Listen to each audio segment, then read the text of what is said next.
এই বোনটার চাকরি পাওয়া উপলক্ষে কোচিং সেন্টারে যে খাওয়া দাওয়ার আয়োজন ছিল, চলো আজকে তোমাদের সঙ্গে সেটাই শেয়ার করি। তো হাই, আমি পায়েল। কেমন আছো সবাই? আশা করি সকলেই খুব ভালো আছো, আর তোমাদের ভালোবাসাতে আমিও খুব ভালো আছি। তো সকাল সকাল গিয়ে দেখি সমস্ত রকমের বাজার করা কমপ্লিট হয়ে গেছে। তো সেগুলোকে এখন দেখে শুনে ব্যাগ থেকে নামিয়ে নিচ্ছি। তো মোটামুটি সমস্ত বাজার এখানে চলে এসেছে। তো এখন আমরা বসবো কুটনো করতে।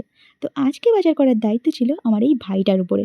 আর ও যা বাজার করে নিয়ে এসেছে তো তোমাদের কি বলি। তো দেখো, এই সমস্ত জিনিসপত্র বাজারের ব্যাগের মধ্যে করে নিয়ে এসেছে ও। তো দোকানদারকে গিয়ে ও শুধু বলেছে যে আমার এই জিনিসটা এতটা পরিমাণে চাই। আর দোকানদারও ভেবেছে যে এমন একটা মুরগি পেয়েছি, তো এটাকে তো ভালো করেই জবাই করা যাক। তো দেখো, সমস্ত ধরনের জিনিস, খারাপ জিনিসপত্র আর কি, ওর ব্যাগের মধ্যে ঢুকিয়ে দিয়েছে। সবচেয়ে খারাপ কোনটা হয়েছে বলো তো?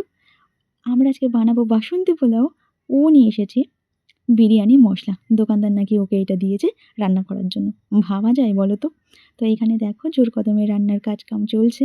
তো আমি সবাইকে এখন একটু তদারকি করে বেড়াচ্ছি যে কে কী করছে। তো এটা দেখে আবার ভেবো না যে আমি কোনো কাজই করিনি। হ্যাঁ, আমিও কাজ করেছি, সেটা তোলা হয়নি। তো যাই হোক, দেখো এখানে এই সমস্ত রান্নাবান্না কমপ্লিট। তো তন্ময়দা এখানে বসে সব খাবারের প্লেটটা সাজিয়ে দিচ্ছে। তো আজকে আমাদের মেনুতে ছিল স্যালাড, বাসন্তী পোলাও, ঝুড়ো আলু ভাজা, হাঁসের মাংস, বাটার পনির, চাটনি, পাঁপড়, দই, মিষ্টি আর গাজরের হালুয়া। আর একটা বিশেষ ধরনের জিনিস ছিল যেটা বলতে আমার খুবই হাসি পাচ্ছে। তো মানিক বেগুন এনেছে, কিন্তু বেসন আনতে ভুলে গেছে। তো বেগুনই করার কথা ছিল, তো বেসনের অভাবে সেটা হয়ে গেছে বেগুন ভর্তা। তো যাই হোক, খাবারগুলো কিন্তু খুব টেস্টি ছিল। তো এখন আমরা খাওয়া দাওয়া করি। দেখা হবে তোমাদের সঙ্গে নেক্সট কোনো ভিডিওতে। টাটা।